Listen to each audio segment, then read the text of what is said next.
Снимай, снимай скорей! Всем привет! Сегодня мы поговорим о тех экскурсиях, которые мы посещали в Объединенных Арабских Эмиратах. Для начала я хочу рассказать об экскурсии, которую нам предложили на Фуджейры, якобы на Индийский океан. Это тоже занимательная абсолютная экскурсия, по той простой причине, что вас сначала везут по такой интересной горной дороге. Все, конечно, замечательно. Иногда бывает в машине вы не одни. Если вы одни, то, соответственно, экскурсия будет в 2 раза космическими ценами, поэтому будьте внимательны. И опять же, все зависит от того, в каком отеле вы находитесь. Соответственно, и такие экскурсии вам и будут предлагать по тем же самым ценам. То есть, если отель будет чуть ниже ранга, 4, допустим, звезд, соответственно, более высокую цену на экскурсии вам ставить не будет. Но если вы находитесь в дорогом, серьезном отеле, конечно, сумму вы будете оплачивать достаточно космическую. И вам машину могут предоставить более лучший и индивидуального гида, все. Но там вы будете оплачивать уже двойную, если не тройную сумму для той же самой экскурсии, которую посещают все остальные.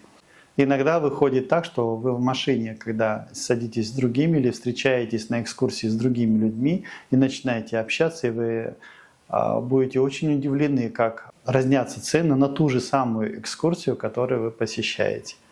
Для одних эта экскурсия может обходиться в $50, а других в легкую $100, а для третьих 150. И ничего в этом нету. Все зависит от того, какой отель, где кто вам предлагает и кто сможет с вас намного больше денег снять, насколько это возможно. После того, как вы поехали с гидом на экскурсию Фуджейра, вас будут вести по серпантинной такой интересной дороге. Но арабы молодцы в этом отношении, они практически научились деньги делать практически из ничего. Но в любом случае уже хорошо. То есть по дороге хоть какой-то маленький там 5-минутный, 10-минутный будет отдых. Да, поэтому уже хорошо. Обязательно с собой берите воду, берите с собой, ну, немножко, может быть, что-то перекусить, если захотите это, если есть в ваших правилах, потому что дорога дальняя, дорога длинная. Вот, и много интересного потом в дальнейшем вы будете наблюдать по дороге, пока вас не привезут в тот отель, с которым гид уже договорился, и где вы уже, соответственно, будете проводить оставшееся время именно в этом отеле. Когда вы будете ехать по дороге в Фуджейра, вас будут обязательно останавливать в одном из мест, где продаются там ковры, манго, апельсины, мандарины, фрукты и все остальное для того, чтобы вы устроили там маленький перекус.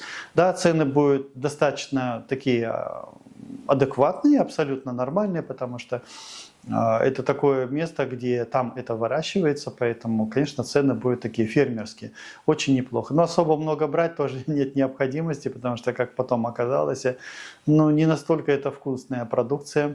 Мы брали там и манго, и яблоки, и все остальное. Нам давали пробовать одно, а когда мы купили и привезли в отель и стали пробовать, нам пришлось все это выбросить, к сожалению.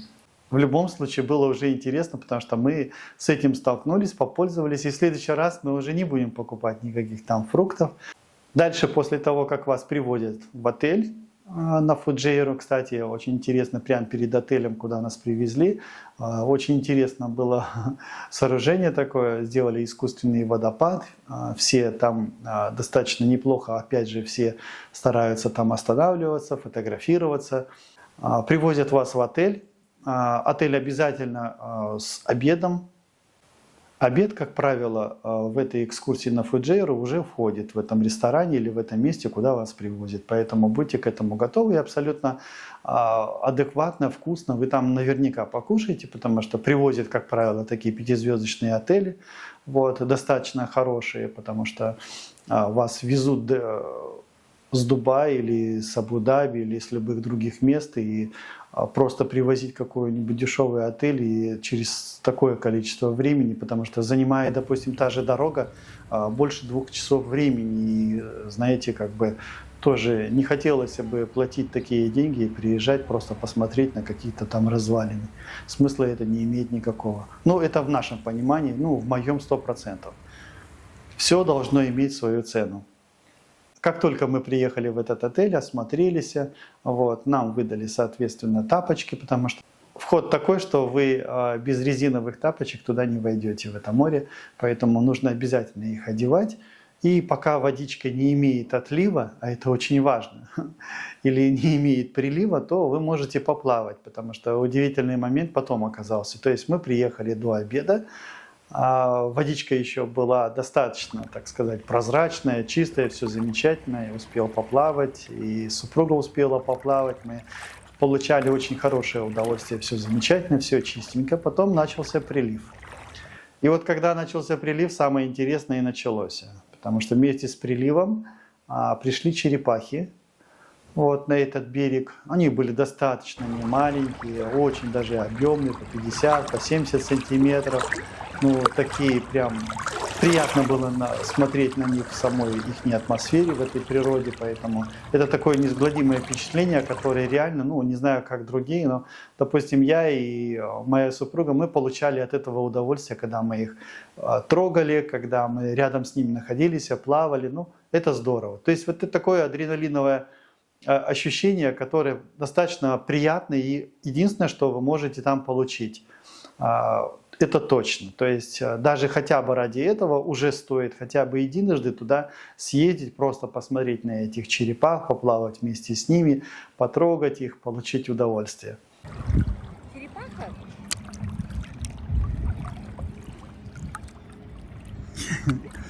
Красотка ты моя, красотка. Вот она, один. О, какая большая, блин. Я хотела ее потрогать. Ой, блин, я сейчас упаду. Ой, прям, моя ласточка, давай, давай, давай, давай. О, Игорюша, снимай скорей. Блин, ты снял? Нет? О, красавица. Но потом, как оказалось, во время прилива берег очень сильно изменился в худшую сторону. То есть почему-то, не знаю, с чем это связано, может быть, вы знаете, напишите нам, он практически стал каким-то с другим цветом, с желтоватым оттенком. То есть до того это неприятно, и с каким-то запахом. И, ну, конечно, после обеда нам это уже совсем не понравилось. Во время этой экскурсии то питание, которое будет предложено, ну, конечно, вы наедитесь однозначно. То есть сказать, чтобы прям это было идеально и прям вау и шик, пятизвездочно, нет. Нет, это как-то сложненько. Мы очень часто посещали раньше не единожды ту же Турцию и многие другие страны, и Грузии, и все остальное. Ну нет, как-то немножко скудноватенько этот момент. Хотя кажется вроде бы, ой, Эмираты, вау, ну супер, пятизвездочный отель. Значит, очень грустненько. Но в любом случае голодными вы не останетесь, а это самое важное. Все, поплавали с черепахами, получили удовольствие от плавания, немножечко позагорали, более-менее так нормально, адекватно покушали, вот, еще чуть-чуть позагорали, и все. То есть вы приезжаете, как правило, туда ближе к 12, вот, а уже к 4 часам вы уже оттуда отправляетесь. Вот. После того, как вы оттуда отправляетесь, соответственно, по этой же дороге вы возвращаетесь обратно. Когда вы въезжаете уже в Дубай, а мы находились в Дубае, то эта экскурсия нам оказалась уже более утомительна, потому что дорога все-таки занимает много времени, не столько на море, особенно после обеда, когда вот этот вот прилив дал нам такое не совсем приятное ощущение от моря, но немножко изменилось настроение. Но в любом случае хороший позитив остался только от черепах. То есть я к тому вот именно и привожу. То есть есть большая разница по ценам за такую экскурсию. Многие предлагают за такую экскурсию цены, начиная от $60, и там неограниченное количество денег, которые вы можете заплатить, вплоть до того, что вас на вертолете заберут и отвезут туда. Соответственно, вы за этот вертолет и все будете оплачивать. То есть я вам говорю так к тому, что, допустим, у нас в машине, помимо меня и супруги, были еще люди, которые платили тоже по-разному. То есть мы заплатили $60, другие люди заплатили $80, следующие люди заплатили $100. Ну, то есть как-то вот так, а все то же самое абсолютно. То есть кого как смогли нагреть на этой экскурсии, можно так сказать. Но теперь далее, давайте поговорим про Бурдж-Халифу. Экскурсии на Бурдж-Халифу тоже достаточно занимательны. На эту экскурсию везут все. В первую очередь ее предоставляют вообще для посещения Арабских Эмиратов, Дубая, вообще каждому человеку. Считается, что если вы находитесь в Арабских Эмиратах или в Дубае, вы обязательно должны просто или даже обязаны посетить эту экскурсию. И почему обязаны, я вам объясню. Потому что арабы молодцы. Они с обычного здания, которое возвели, они сделали такой культ. И если даже посмотреть по Википедии, уже практически описано, что в какой-то степени они свои миллиарды, вложенные в это строение Бурдж-Халифа, они его уже оправдали. Потому что, смотрите, вы поднимаетесь за $50 взрослого человека, поднимаетесь на 124 или 123 этаж, удивительный момент. Вот, вы поднялись, все замечательно. Под стеклом вы начинаете рассматривать внизу город. Ну, с одной стороны, вроде бы там что-то уже построено, уже хорошо, вы что-то видите, там мост, здания все эти, все замечательно, все вроде бы есть. Но опять же, это все под стеклом. Нет такого ощущения кайфа и сказать, вау, как классно, все, мы находимся на такой высоте, есть какой-то адреналин интересный такой. А там, получается, во-первых, окна не совсем чистые, то есть вы замечаете, люди, во-первых, снутри, некоторые трогают руками, и тут с этим никак ничего не поделаешь, или облокачиваются об эти стекла и пытаются фотографироваться.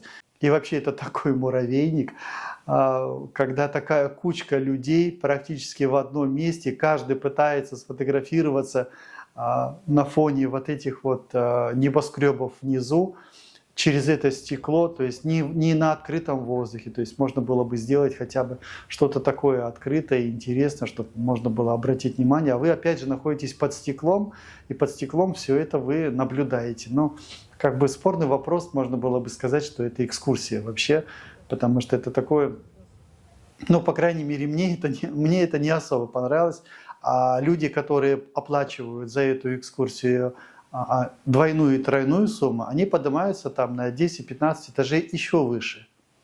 Там им за эти деньги предоставляют кофе, их проводят абсолютно там без очереди в самом начале, где вся очередь стоит, хотя стоять вы будете абсолютно недолго. Нету никакого ограничения по времени, то есть многие пишут, вот у вас ограничение по времени, там полчаса, и все, вы выходите. Да нет, вы не будете там полчаса, вы можете находиться сколько угодно, только смысла в этом нет никакого. Вы поднялись, вы посмотрели на город сверху, так сказать, с этой высоты, обошли, насколько это возможно, там немножечко подвигались чуть-чуть туда-сюда, потолкались вместе со всеми иностранцами, вместе взятыми, потому что свободы там нет никакой. То есть везде все толкутся, народу много, что фотографируют там непонятно, но самое важное, $50 вы уже отдали за эту экскурсию, и будьте любезны, можете возвращаться уже обратно. То есть вы поднялись, вы посмотрели, и за то, что вы просто посмотрели, вы отдаете $50. То есть съездить туда, на Бурдж-Халифу еще раз, или подняться на 15 этажей еще выше и сказать, что вау, там как супер, нет, такого безобразия, конечно, мы себе позволить уже не можем. Дело не в деньгах абсолютно. Это не стоит этих денег, ну даже на йоту. То есть самая максимальная сумма за это посещение, ну $10 может, но 5-8, ну нет, не 50, и не то, что там $100, а люди платят и по 150, там VIP-доллары, там им за это предоставляют кружечку кофе, круассанчик, и вот вы заплатили двойную сумму за то, чтобы вы находились на 10 этажей выше. Я вам хочу сказать вот что. Когда вы находитесь на 125 этаже, если вы будете находиться потом на 135 этаже или на 150, вы никакой разницы не увидите, не почувствуете, не ощутите абсолютно. Это все одно и то же. Мало того, потом спускаемся все вместе с нашего 125 этажа вниз. Через те же сувениры, которые вам предлагают за достаточно немаленькие суммы. Кстати, насчет сувениров тоже очень интересный такой лайфхак вам. Есть такой магазин, я вам покажу сейчас на видео, и покажу вам остановку в метро, где вы можете выйти, и вы за такие, ну, очень маленькие деньги, можно сказать, купите такие замечательные сувениры себе домой. Ну, смотрите, если вы купили сувенирчик, допустим, там за $50, за $40, а тут вы приезжаете в магазин и то же самое берете за 15 или за 10, Но я думаю, у вас будет немножко другое ощущение. Мы видео чаще всего делаем и будем делать о том отдыхе, который адекватный по цене, потому что даже некоторые умудряются переплачивать за посещение Бурдж-Халифа не то, что там по сайту, а также с отеля. Вы обратите внимание, даже с отеля некоторые будут вам говорить, что по $80, допустим, по $100 просто подняться на Бурдж-Халифа, это как бы вполне нормально. Вас с отеля заберут, туда отвезут. Хотя с каждого отеля в Дубай Молл практически постоянно ходят автобусы, где вы абсолютно бесплатно можете туда добраться. На метро вы вообще за копейки можете добраться туда. Вот, после посещения Бурдж-Халифа мы посещали обзорную экскурсию, брали обзорную экскурсию по Дубаю. Но смотрите, сначала вас везут в большой отель, который самый известный, один из самых известных, допустим, в Эмиратах, Атлантис. Вас привозят в этот отель.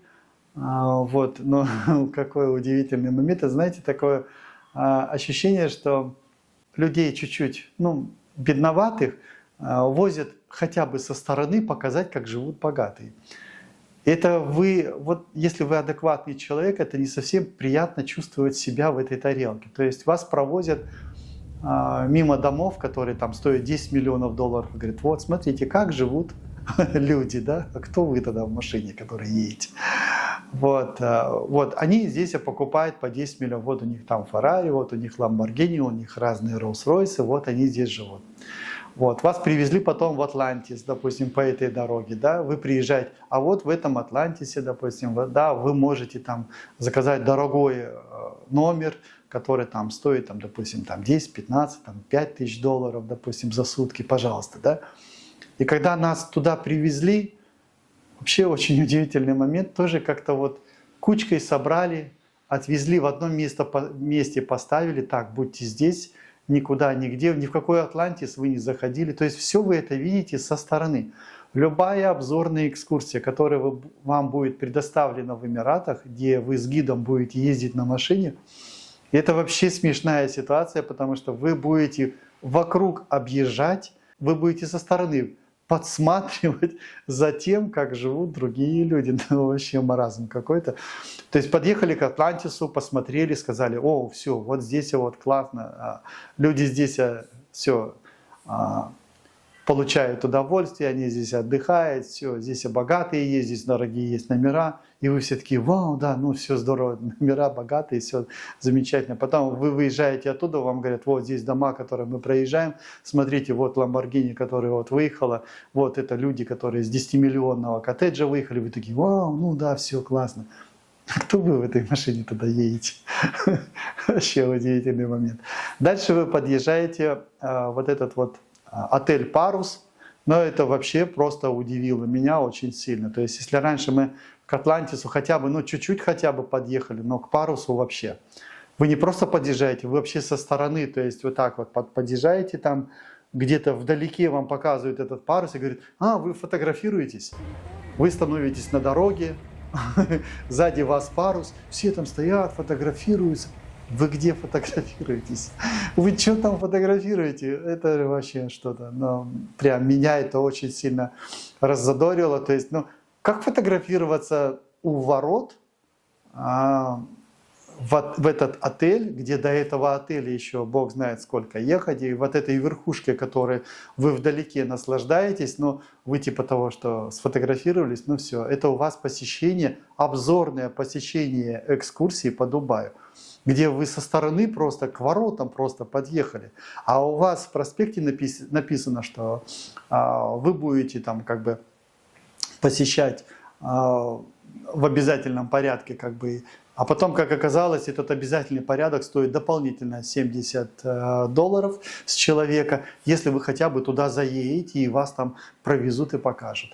Вот, поэтому тут тоже очень интересный момент оказался, грустный и интересный. То есть возле ворот вас поставили, вы там сфотографировались и пошли дальше. Дальше после этого у нас был такой замечательный гид, который имел уже такую договоренность, но он старался хоть как-то немножко скрасить часть вот этого ощущения, чтобы вы могли хоть что-то получить от этого посещения, потому что вы просто сидите в машине, открываете окошко вышли где-то чуть-чуть, сфотографировались, назад зашли, но никуда не заходите. То есть обзорная, она и есть обзорная. То есть это такой... Вот. И, соответственно, он договорился, и у него есть договоренность с кафе, там на 40-м этаже в одном из зданий. Вот мы поднялись туда, поднялись, еще посмотрели оттуда достаточно неплохой вид такой на Дубай-Марину, которые тоже вроде бы построенные дома и в то же время рядом строятся. Вот. Дальше после этого очень занимательно, куда мы поехали. Мы поехали к шейху. Вернее, правильно сказать, мы поехали посещать дворец шейха. Это так помпезно везде прям разрекламировано, что вы на обзорной экскурсии будете посещать дворец самого шейха. Ну все, кажется, вау, как классно все. Мы едем посещать дворец шейха. Ну все здорово. Подъехали за километров 5. Вдалеке нам показали этот дворец. Вот, машина, которая там стоит, полицейская, перед нами, мы перед ней там развернулись, на стоянке стали, где-то вдалеке сфотографировались. Вот, там павлин ходил, вот, хорошо, что этого павлина там люди застали, быстренько хотя бы с ним сфотографировались. В далеком далеке посмотрели на этот дворец шейха. Но вот это вот такая вот замечательная была экскурсия. А это все. Это все, это и есть обзорная экскурсия. То есть, если вы хотите дополнительно посетить, допустим, рамку Дубая, вот эту золотую рамку, где у меня есть ролик про эту золотую рамку, обратите внимание, там я более подробно там рассказываю и показываю супруге, что там вы увидите, там тоже удивительно. Ну там хотя бы подняться, ну ладно, там прозрачный пол, вы хотя бы там немножко там походите, что-то там якобы сделаете вид, посмотрите с правой стороны, с левой стороны, ну тоже опять же и все. Но сумма абсолютно неадекватная за это посещение. То есть все экскурсии, которые, вот, допустим, мы в Дубае посетили, в Эмиратах, а их достаточно немало, второй раз вы не посетите. Ну, то есть нету не то, что никакого желания второй раз посещать, но, а там смотреть нечего. Но как бы вы один раз посмотрели, ну и все. Это не аквапарк, на котором вы, допустим, покатались и сегодня, если не до конца получили адреналин, вы можете завтра покататься еще раз в том же аквапарке или взяли машину на прокат, допустим. Хотя, кстати, обратите внимание еще раз про Эмираты, про Дубай, про прокат машин хочу сказать, что многие мужчины наверняка очень сильно соблазняются тем, что они видят, какие замечательные там машины, что там классно можно взять машину на прокат, все. И вот то же самое коснулось меня. Я вообще очень долго ориентировался на Эмираты, потому что хотелось попробовать. Купить себе такие машины невозможно, а хотя бы попробовать посуточно их взять и получить какое-то удовольствие было бы замечательно. Но когда я с друзьями столкнулся с тем, и они мне объяснили и показали, какие они машины брали, и что из них, и что потом вышло, но это меня немножко приосадило. По той простой причине, вот смотрите, взяли люди Lamborghini, заплатили они $1000, они заплатили там залог $2500. Это ладно, бог с ним. Залог у них на карте блокируется, и потом начинается. Потому что очень удивительный момент у них сделано по камерам. Во-первых, вы не можете отвлекаться во время езды, когда вы едете на машине, вы не можете отвлекаться головой в другую сторону, потому что это будет классифицироваться камерами наблюдения как отвлечение на телефон. И у них есть такие штрафы, где вы будете, попав на это отвлечение, вам потом будет очень сложно это объяснить, почему вы отвлеклись, допустим, от дороги, наклонили голову. Вот. Может быть, вы в это время на навигатор смотрите, а это считается, что вы отвлеклись. Соответственно, за это вы получите штраф, там начинается достаточно немаленький. Малейшее нарушение хотя бы 5-10 км в час, но это вполне реально для таких машин, потому что когда вы чуть-чуть газу даете, соответственно, машина практически улетает, и очень быстро у людей возникает соблазнение, хоть чуть-чуть погазовать, и потом внезапно приходят штрафы. Даже в тех местах, удивительно, они ездили по тем местам, которые, по их мнению, вообще камер не было, а штрафы пришли очень немаленькие. И самый главный момент, за что они больше получили штрафов, за воду. То есть вы когда едете по дороге, соответственно, жарко, и вам очень хочется пить. Вот вы едете и начинаете пить, и когда вы пьете, вас за это фотографируют и штрафуют. Единственное, что те экскурсии, которые вы посетили, я сомневаюсь, что вы будете посещать их в следующий раз, поэтому молодцы арабы, они очень много делают разновидностей экскурсий, практически из ничего. Вот, поэтому посещать Эмираты просто необходимо. Это всегда интересно, это всегда забавляет. Вот. Можно и бюджетно посещать, абсолютно не обязательно иметь баснословные деньги, потому что я вам могу сказать, что мы ездили на 10 дней, летали мы компанией Wizz Air, взяли очень дешевые билеты и берем очень дешевые, стараемся на лоукостерах летать билетами по $100 или по 100 евро туда и обратно. Я практически всегда сам выбираю те места, в которых мы будем жить. Вот. Мы находим в первую очередь те экскурсии, которые очень доступные по ценам и практически адекватные по деньгам. Вот. Поэтому наш отдых всегда такой бюджетный, но ничем не отличается, как оказалось, от тех, которые платят достаточно дорогие деньги, живут в люксовых номерах, ну а в результате все равно мы отдыхаем, допустим, за $2000, они отдыхают за то же самое, за $6000. Все, подписывайтесь на мой канал, если получится такая возможность. Если нет, абсолютно не имеет на это тогда для вас значения, ну и для меня, значит, тоже. Отдыхайте, получайте удовольствие от жизни. Живите той жизнью, которая вам дана. Поверьте, она у вас одна. Нету предыдущих, последующих жизней. Все это полный бред, потому что мы не помним ни предыдущую жизнь, и никогда мы не будем знать, что будет в последующем. Вот, поэтому удачи вам. Получайте удовольствие от жизни, получайте удовольствие от экскурсий, от посещения разных стран.